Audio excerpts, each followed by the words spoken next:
দেখুন, জীবনটা তো ছোট।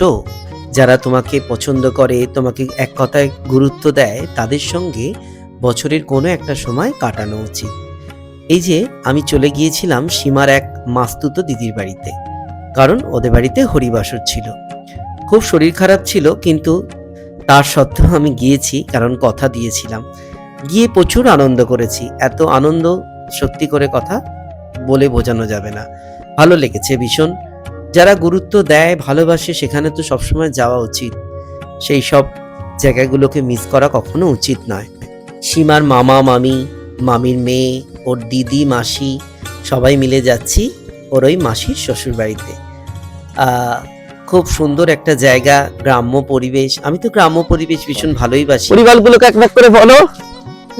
এটা সামনে মামা, আমার বোন, মামি, এই ছাতা মাথায় আমার দিদি, আর এই যে আমার দিদি। তোমার দিদি একদম ক্যামেরায় আসতে চায় না। এটা আমার দিদির ছেলে, আমার বাবা, আমার পুচকি, আমার মা, আর এই মাসি।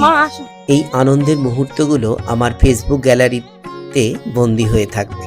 নমস্কার, ভালো থাকবেন সবাই।